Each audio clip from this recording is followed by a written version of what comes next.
The last person I expected to notice at my nephew's wedding was my ex-wife, Linda, standing beside the catering station and carefully packing untouched slices of prime rib into plastic containers. I laughed loud enough for the people around us to hear. "Linda," I called out, "taking leftovers home for your new husband?" A few guests chuckled. Linda froze for a moment, then looked straight at me. I expected irritation or embarrassment. Instead, there was only a quiet sadness in her eyes. "No, Michael," she said softly. "Not for my husband."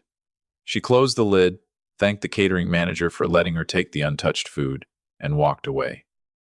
15 minutes later, I was driving through the rain behind her battered Toyota Corolla, unable to shake those four words, or the feeling that I had just made myself look like the smallest man in Ohio. My name is Michael Lawson. I'm 59, retired, and until that night, I thought I understood exactly how my life had turned out. I was wrong. I live alone in Dublin, Ohio, about 20 minutes northwest of downtown Columbus, in a house built for a family that no longer lives there. 4 bedrooms, a finished basement, and a 3-car garage.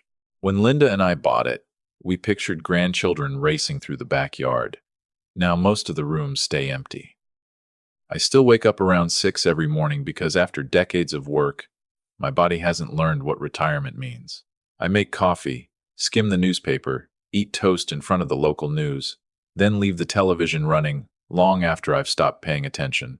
The noise is easier than hearing an empty house. My daughter Emily calls every few weeks. My son Ryan usually sends a text on birthdays and holidays.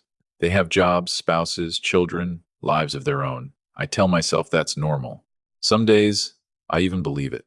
6 years earlier, Linda and I ended a 28-year marriage, and back then I had a convenient explanation for why it failed. Linda, she gave too much. Trusted people too easily. Spent weekends volunteering when I thought we should be enjoying what we had earned. She would come home glowing because she had helped a struggling family cover an electric bill, while I sat at the kitchen table wondering why our money had become someone else's responsibility. "We worked hard for this," I used to tell her. Linda always gave me the same answer. So did they. They just had harder luck. It took me years to understand that our arguments had never really been about money. We weren't really fighting about money. We were fighting over the kind of people we wanted to be. I just couldn't see it then. Around that same time, I started staying late at work.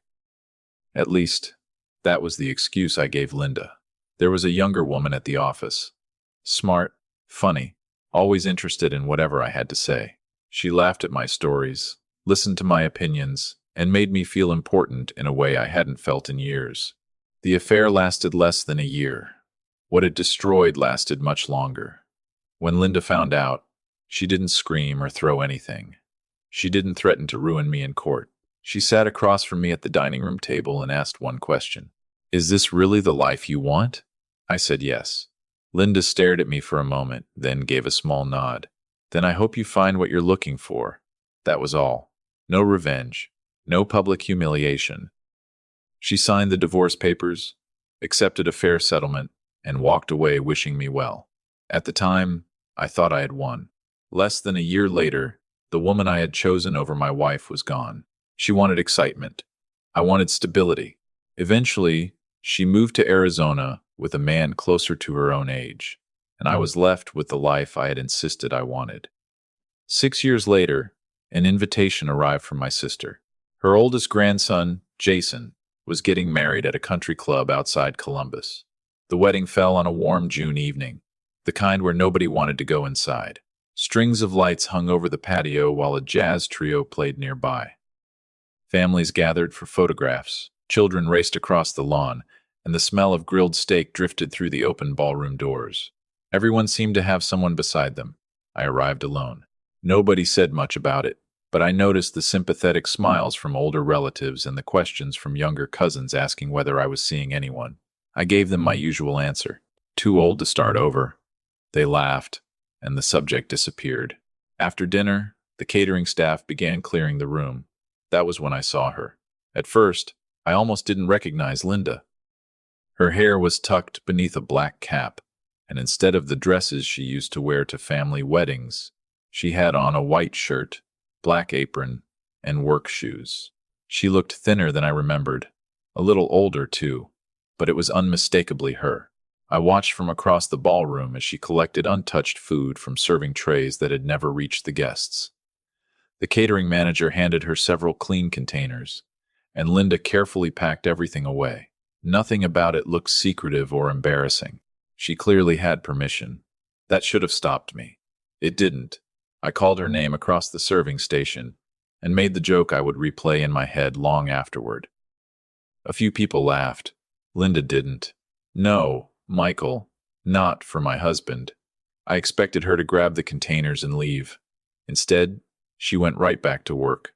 She wiped tables, stacked chairs, and helped another employee carry supplies as if I hadn't said anything at all. Somehow, her silence hit harder than anger would have. By the time I stepped outside, rain was falling across the parking lot, and Linda was already walking toward her old Toyota Corolla. Outside, I watched Linda load the containers into the trunk of an old silver Toyota Corolla, rust creeping around the rear wheel well. 15 years ago, she had shared a comfortable suburban home with me. Now she was working weekend catering jobs, driving a car that looked one bad winter away from falling apart, and taking untouched food from a wedding. None of it matched the story I had invented about her new life. If she had remarried, where was her husband? Why was she working nights? And who was that food really for? I got into my SUV and started the engine. For a few seconds, I sat there telling myself to go home. Linda's life was no longer my business. Then her Corolla pulled out of the parking lot, and I followed. I stayed far enough back to keep only her taillights in sight through the rain. Twice, I nearly turned around. A 59-year-old man secretly following his ex-wife wasn't exactly something I was proud of. At a red light, Linda glanced into her rearview mirror, and my stomach tightened. I wondered if she recognized my SUV. After the next turn, she slowed down, so I dropped farther back. Soon, the country clubs and polished neighborhoods disappeared. Shopping centers gave way to aging brick buildings and darker streets, until Linda finally turned into the parking lot of an old Methodist church on the west side of Columbus. Almost every window was dark, except for a few lights upstairs. She opened her trunk, gathered the containers, and disappeared inside. I parked across the street beneath a maple tree and waited. Less than a minute later, the church door opened, and a little boy, maybe 7 or 8, came racing toward her. A woman called after him to slow down, but he didn't. He ran straight to Linda and wrapped both arms around her waist. Even through the rain streaking my windshield, I could see Linda's face light up. She knelt beside him and opened one of the containers.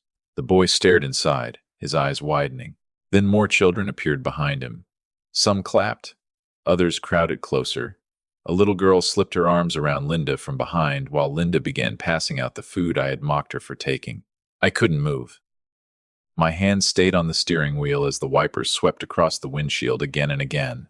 Those containers weren't leftovers. They were dinner. And those children had been waiting for her to bring it. 6 years after our divorce, I sat across the street realizing I might never have understood the woman I had been married to for 28 years. I barely slept that night. Every time I closed my eyes, I saw that little boy running into Linda's arms. Then my own voice came back to me. Taking leftovers home for your new husband? It sounded different now, crueler. By 8 the next morning, I had already convinced myself twice to stay away from the church.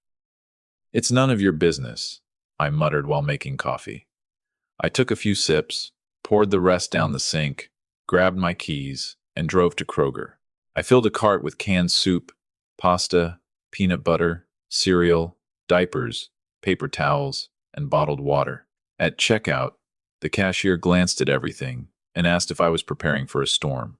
No, I said, just making a donation. The words felt strange coming out of my mouth.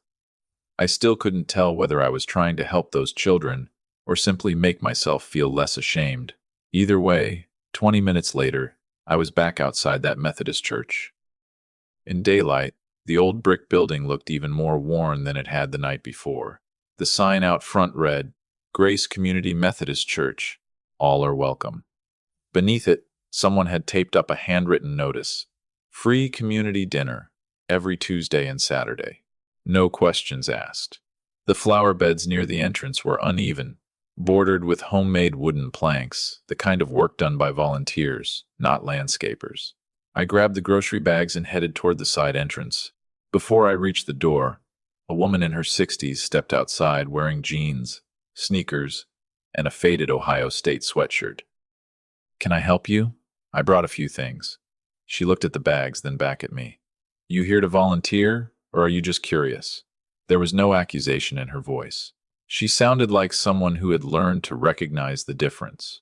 Honestly, I don't know. To my surprise, she smiled. That might be the most honest answer I've heard all week. Her name was Carol. She took one of the bags and led me downstairs. The basement smelled like coffee, laundry detergent, and fresh bread. Nothing matched. Folding chairs came in different colors. The tables were scratched and chipped, and an old piano against the wall was missing several keys. But the room was full of life. Two teenagers wiped tables while arguing about baseball. A retired Army veteran in a wheelchair pretended to be outraged after a little girl beat him at checkers. Someone in the kitchen laughed so loudly that half the room joined in without knowing why. It wasn't fancy, but nobody seemed to care. Carol pointed toward a storage room. You can put everything in there. I had barely set the bags down when I heard a voice I knew immediately. Morning, Mrs. Jenkins. Linda came down the hallway carrying a clipboard and stopped beside an elderly woman struggling with a walker. You made it, Mrs. Jenkins admitted she had almost stayed home. Linda smiled. And let Frank win at bingo? We can't have that. The woman laughed and kept moving. I watched Linda make her way through the room, greeting people by name, checking supplies, stopping whenever someone needed help. Nothing about it looked forced. Then she saw me. Her smile vanished for a second, replaced by surprise. Michael? I suddenly felt ridiculous standing there. I brought some groceries. Her eyes moved toward the storage room. I can see that. Silence stretched between us. I expected her to ask why I was there, or how I had found the church, maybe even whether I had followed her the night before. Instead, she simply nodded. Thank you. Then she turned and went back to the kitchen. Somehow, being yelled at would have been easier. A few minutes later, Carol sat beside me and handed me a paper cup of coffee. I watched Linda across the room before finally saying, You know, Linda and I were married. Carol nearly spilled her coffee. You're Michael? I turned toward her. You know my name? Her expression changed. I know a little. My stomach tightened. What exactly did she tell you? Carol slowly stirred her coffee. Only what matters. I waited. Linda always said you were a good provider. I gave a short laugh. That's generous. Carol ignored it. She said you worked hard. I did. Carol took a sip of coffee. She also said pride has a funny way of making decent people do foolish things. I stared into my cup. That sounded exactly like Linda. Even after everything I had done, she still found a way to describe me without turning me into a villain. For the next hour, I watched her move through the basement without slowing down. She unpacked donations, checked medication schedules for 2 elderly guests, then knelt beside a little boy struggling with a math worksheet. I recognized him immediately. Leo, the same child who had run into her arms the night before. Up close, I noticed things I hadn't seen through the rain. His skin was pale, and his hair was growing back in uneven patches. He couldn't have been more than 7. When he finally solved a multiplication problem, Linda gave him a quiet clap. There you go. Leo grinned. I only needed one hint. You needed confidence, she corrected him. That's different. I turned to Carol. Does Linda work here? Carol laughed. I wish we could afford her. So she volunteers? 5 years now.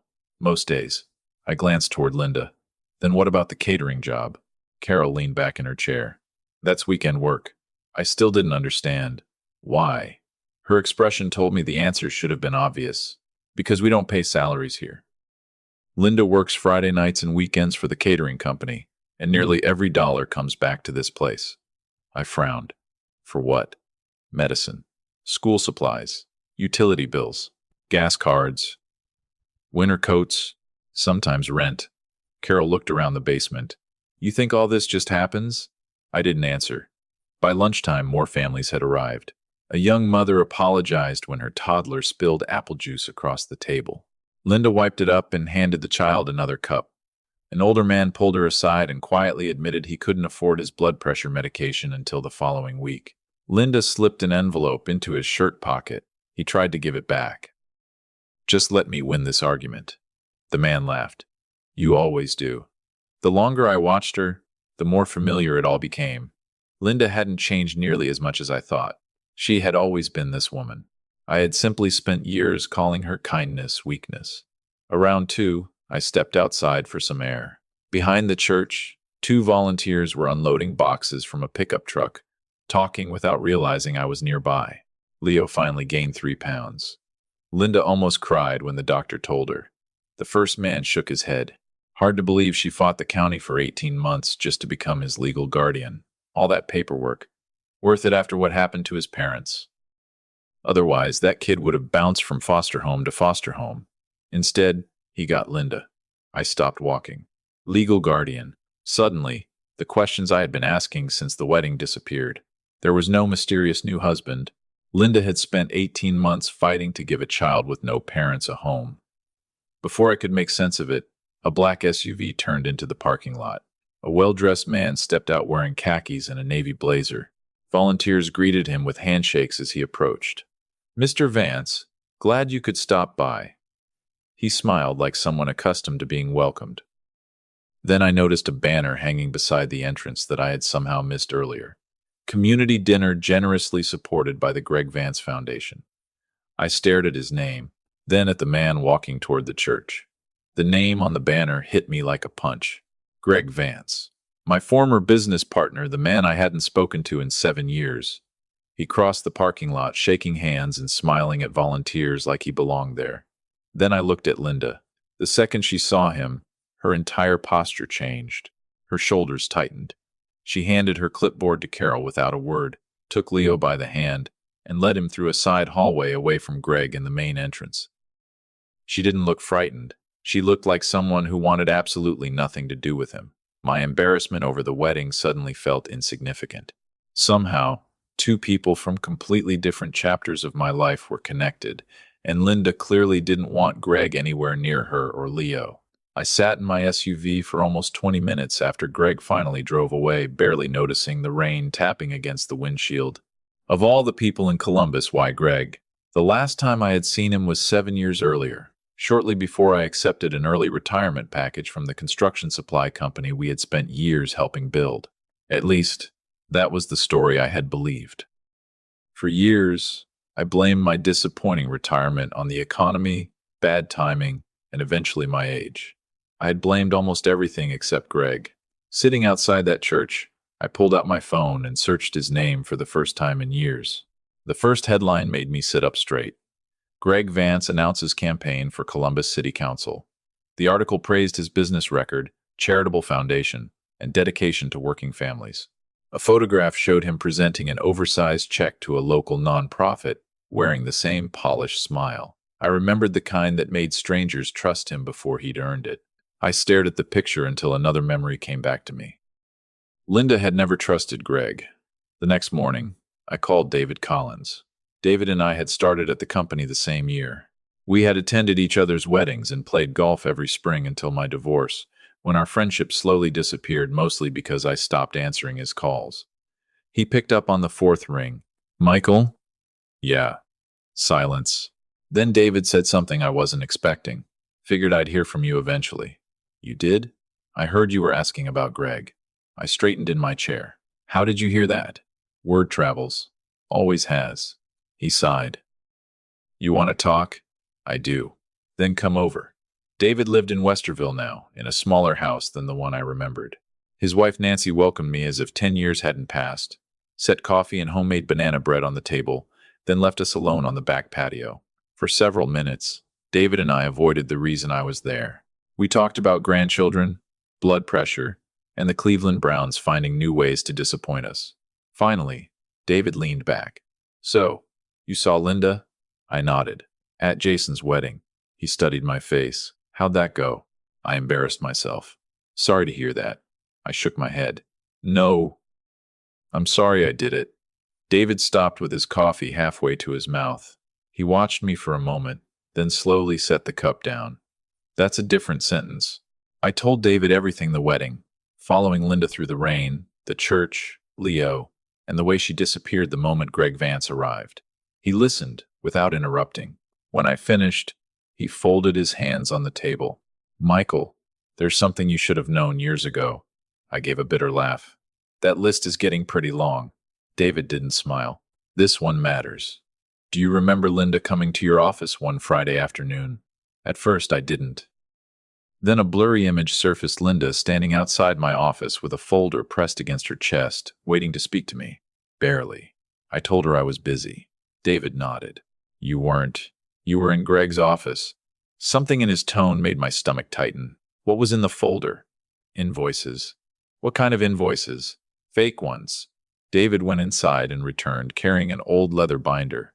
He opened it on the table and turned several pages toward me. Remember these subcontractor payments? I scanned the names. A few were familiar. Others meant nothing to me. David tapped the page. Greg created shell vendors and billed the company for work that was never done. I looked up. How did accounting miss this? They almost didn't. David paused. But Linda found it first. I stared at him. Linda? She was organizing your tax records and noticed numbers that didn't add up. Of course she had. Linda handled everything at home, tax documents, receipts, insurance statements, bank records. David pointed to several entries. She compared these invoices against the bank statements. The totals didn't match. My heartbeat picked up. Why didn't she tell me? David's expression hardened. She did. 3 times. Then the memory started coming back, not as a complete scene but in pieces. Linda standing in our kitchen with papers in her hand. Her voice telling me she thought Greg was stealing from the company, and me laughing. Not because it was funny, but because I thought the accusation was ridiculous. Greg is my partner, I had told her. You don't understand the business. Linda hadn't fought with me. She simply placed the papers on the counter. I never read them. David waited until I looked back at him. The following Monday, Greg came into my office. He started telling people Linda was becoming paranoid. I felt my jaw tighten. What? He said the problems in your marriage were affecting her judgment. Then he joked that pretty soon she'd accuse him of stealing the office furniture. I closed my eyes. Another memory surfaced. Greg making that joke, men around us laughing, and my own voice mixed in with theirs. I had laughed too. David leaned forward. There's more. I rubbed a hand across my face. Keep going. He hesitated. You sure? I think I need to hear all of it. David nodded slowly. Remember the company Christmas party? Another scene returned immediately, a hotel ballroom, an open bar, live music. Linda arriving late because she had spent the afternoon volunteering at a food drive. Greg walking toward us with a drink in his hand and that easy smile on his face. David watched me carefully. Do you remember what happened when Greg came over? Your wife's still chasing conspiracy theories. Greg had said it loudly enough for the people around us to hear. They laughed. So did I. Worse, I threw an arm around his shoulder and joined in. Don't worry. I'll keep her away from the accounting department. Even after all those years, I could hear the arrogance in my own voice. Linda had been standing only a few feet away. I remembered the look in her eyes, but back then I dismissed it as another overreaction. Now I understood what I had actually done. In front of everyone, I had chosen Greg over my own wife. David quietly closed the binder. She stopped trying after that. I swallowed. So she left because she knew you trusted Greg more than you trusted her. He paused. The affair didn't destroy your marriage by itself, Michael. It finished what your pride had already started. I drove home feeling sick. Every mile seemed to drag another memory out of me, Linda asking questions, Greg explaining them away, and me accepting his answers because they were easier to believe. By the time I pulled into my driveway, I couldn't bring myself to look in the rearview mirror. 3 days later, Carol called. The worry in her voice was immediate. Michael, I'm sorry to bother you. What happened? She hesitated. Linda won't ask anyone for help, so I am. I stood up. Tell me. A real estate company made another offer on the church. I thought the church wasn't for sale. It isn't. That's the problem. They've been buying properties all around us. I frowned. Who owns the company? Silence. Then Carol said the one name I was already beginning to expect. We can't prove it yet, but Greg Vance keeps showing up. I froze in the middle of my kitchen. Carol continued. If they get this building, the shelter is gone. The food pantry is gone. And Leo. Her voice cracked. Leo loses his home. I slowly lowered myself into a chair. Until that moment, part of me had still been thinking about Greg as a chance to correct something from my past. But this wasn't about repairing my conscience anymore. Real people were about to lose the place Linda had spent years protecting. And if I ignored Greg again, I would be making the same choice I had made years earlier. I wish I could say I walked into his office the next morning, found the evidence, and brought him down before lunch. Men like Greg don't survive that long by leaving proof where anyone can find it. My first call was to an attorney who had handled some paperwork during my retirement. He listened while I explained everything David had told me. When I finished, he asked one question. Do you have proof? Not yet. Then right now, Michael, you have a story. I didn't like hearing it, but he was right. Without documents, witnesses, or financial records, Greg Vance was a respected businessman, philanthropist, and candidate for Columbus City Council. I was a retired salesman with a broken marriage and a personal grudge against a former partner. If I accused him publicly and couldn't prove it, Greg wouldn't be the one whose reputation collapsed. So I finally did what Linda had begged me to do years earlier. I stopped assuming, and I started looking at the numbers. The company had changed ownership after my retirement, and most of the old accounting records were now digitized behind restricted access. I couldn't get them without legal authorization. So I spent the next 3 days calling former employees. Some never answered. Others were friendly until I mentioned Greg Vance. Then the conversations ended fast. By the third day, one thing was becoming clear. I wasn't the only person who knew something was wrong. I was just the one who had waited years to start asking questions. One former employee lowered her voice before hanging up. Please don't call me again. Then she added something that stayed with me. Greg has friends everywhere. David kept helping where he could. Twice a week, we met at Schneider's, a little diner in Westerville with terrible coffee and surprisingly good pie. We covered the table with old notes, names, dates, and whatever records we could find, looking like two detectives who had started the investigation years too late. One morning, David pushed a yellow legal pad toward me.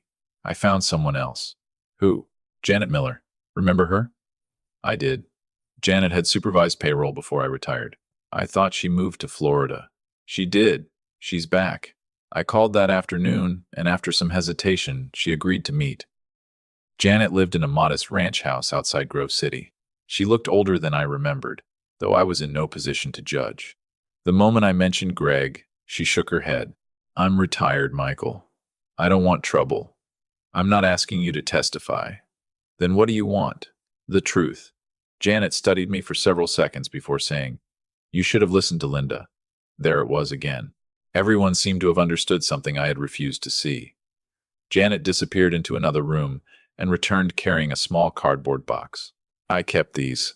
Inside were old payroll summaries, vendor payment logs, and pages of handwritten notes. I couldn't prove anything, she said, but I knew something wasn't right. I started sorting through the papers. Several vendor names matched the invoices David had shown me. Others were companies I had never heard of. This still isn't enough.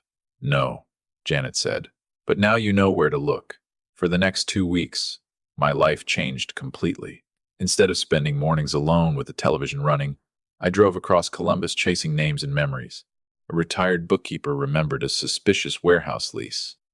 A former truck driver remembered being assigned deliveries that never actually happened. An old office assistant remembered Greg ordering certain invoices to bypass normal approval procedures. Any one of those stories could have been dismissed. Together, they were beginning to form a pattern. I also started spending every Saturday at Grace Community Church. Not because I expected Linda to forgive me. Most days, she barely spoke to me. She thanked me when I repaired broken pantry shelves and smiled when I fixed a leaking kitchen faucet. That was about it. No dramatic conversations. No sudden reconciliation. I was beginning to understand that trust returned much more slowly than regret arrived. One afternoon, I was in the maintenance room repairing an old bicycle when Leo wandered in. He stood beside the workbench, watching me for a minute. Did you fix bikes when you were little? I laughed. I tried. Were you good? Not really. My dad was. Leo went quiet. I remembered hearing that his parents had died in a car accident. I'm sorry about your mom and dad, I said.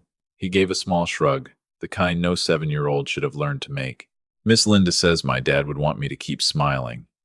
I tightened the last bolt on the bicycle and looked at Leo. I think she's probably right. He grinned. I think so too. It was a simple exchange, but I carried it with me. A week later, Carol found me replacing light bulbs in the fellowship hall.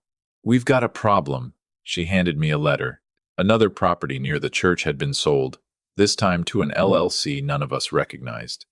David started digging.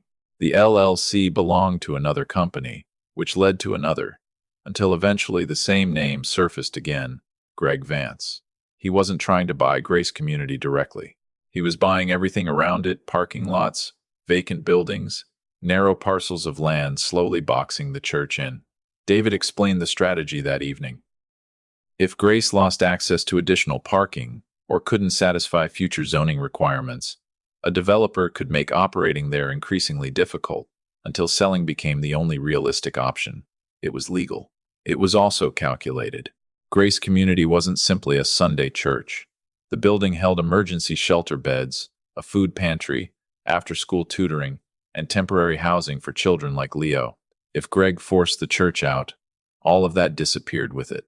By then, I wasn't digging into Greg's past to make myself feel better. I wanted to stop what he was planning next. Then Janet called. I found someone. Who? Harold Simmons. I knew the name immediately. Harold had been our senior accountant before retirement, one of the few people who understood the company's financial records from top to bottom. There was one problem. He was 81, living in assisted care, and recovering from a mild stroke. David and I went to see him together. At first, Harold struggled with dates and names. His memories came slowly, and after nearly an hour, we were preparing to leave. Then, he looked directly at me. Michael? I stopped.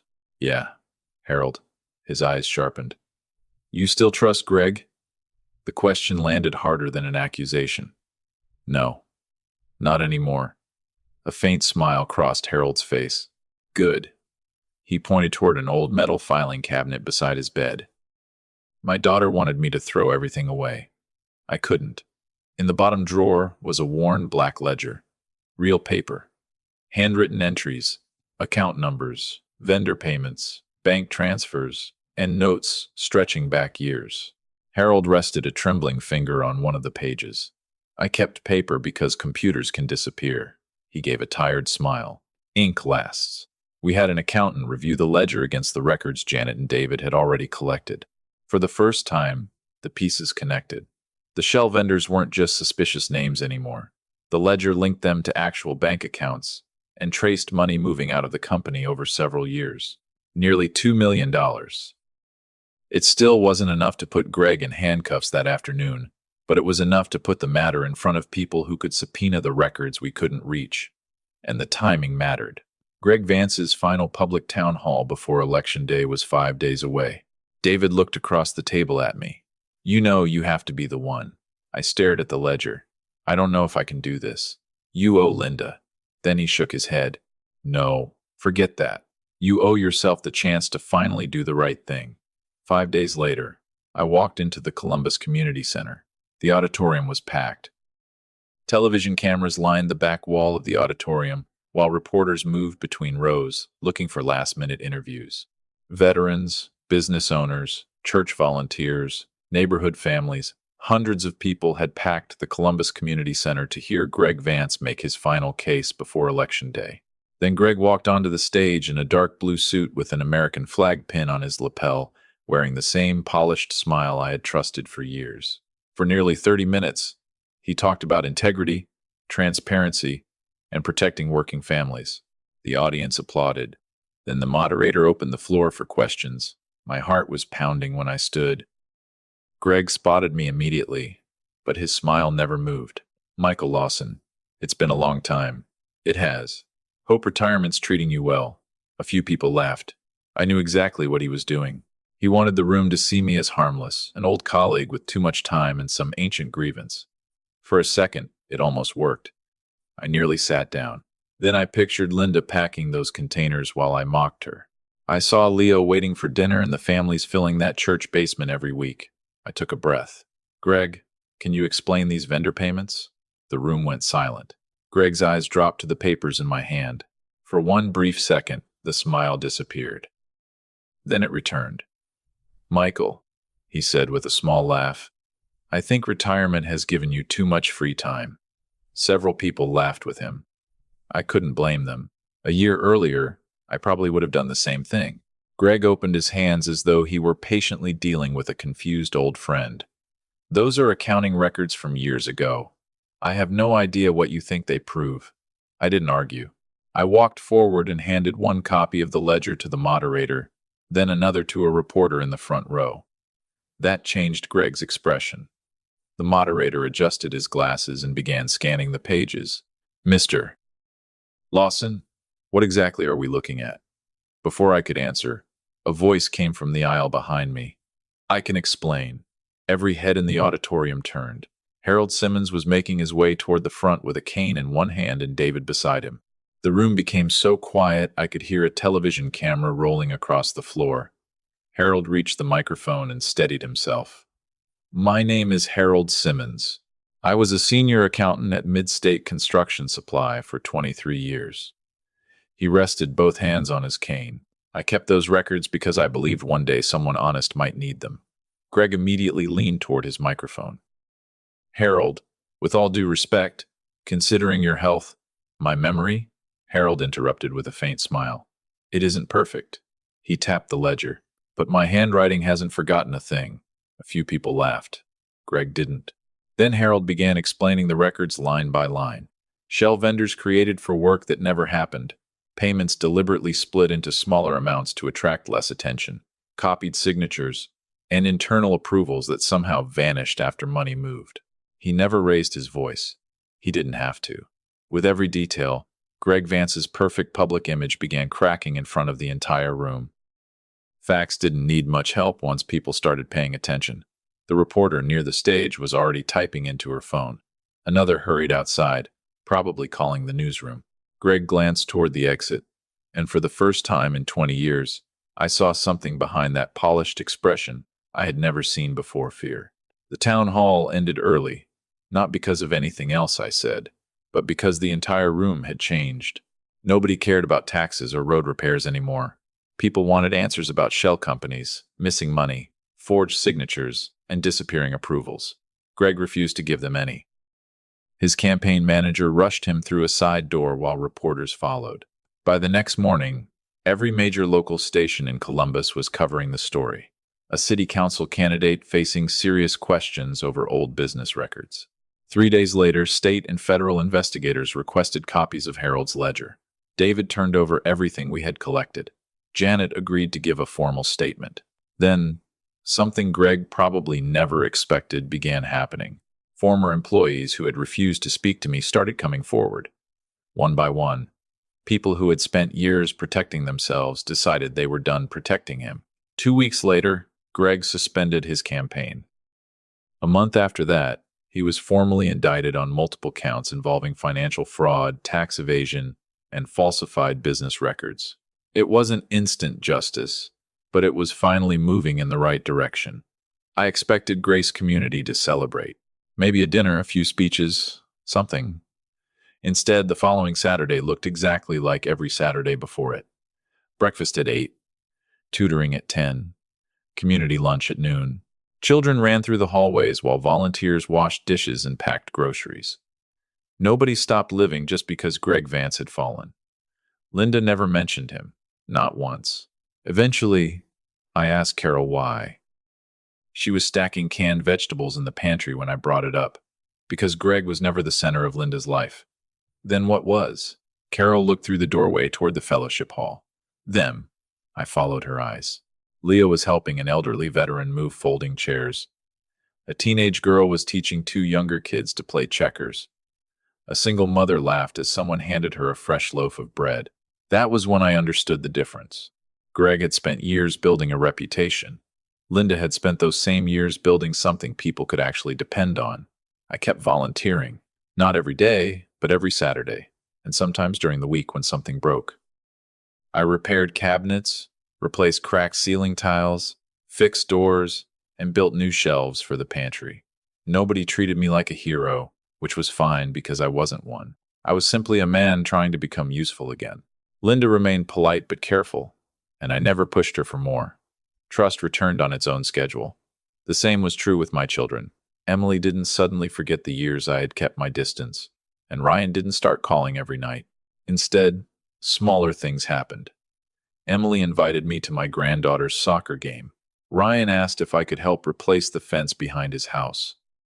We spent most of that afternoon working without saying much, but for once, the silence between us didn't feel empty. Nearly a year after Jason's wedding, on another Saturday in June, I was outside Grace Community tightening the chain on Leo's bicycle when he came looking for me. Leo stood beside me with both hands hidden behind his back. "Mr. Mike? Yeah, buddy.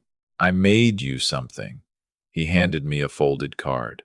On the front was a crooked drawing of a bicycle, a toolbox, and two stick figures. Inside, in oversized letters, he had written, "Thank you for fixing my bike. Happy Father's Day." I stared at it longer than I meant to. "Leo, I think you gave this to the wrong person." He shook his head. "No, you always help." Before I could answer, he wrapped his arms around me, then ran back toward the basketball court. I made it to my truck before the tears came. For the first time since my divorce, I didn't fight them.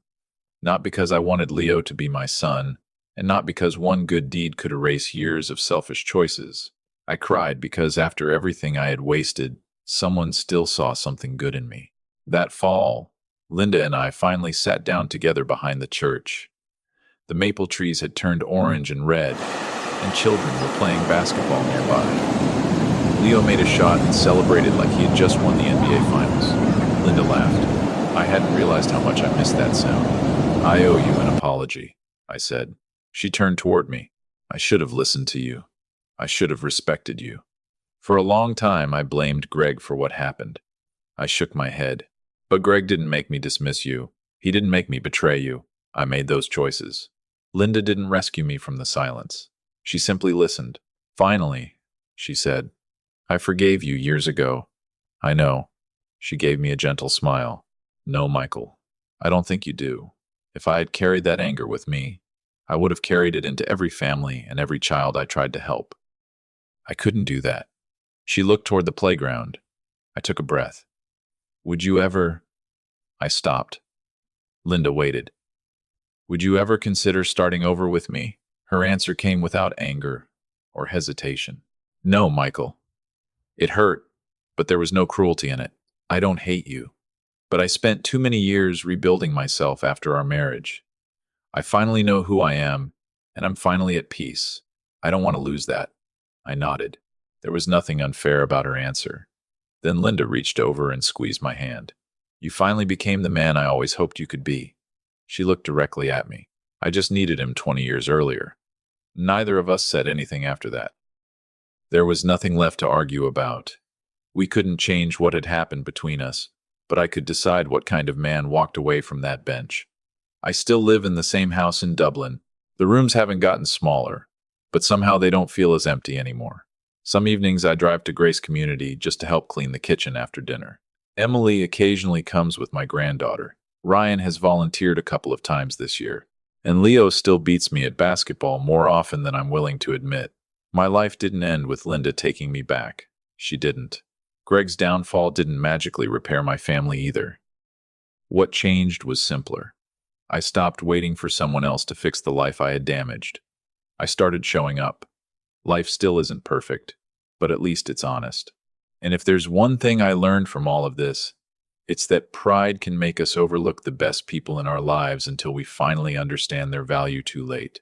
So if someone came to mind while you were listening to my story, maybe don't wait for a wedding, an empty house, or 20 years of regret to tell them what they mean to you. Sometimes one phone call won't repair the past, but it might keep today from becoming another regret.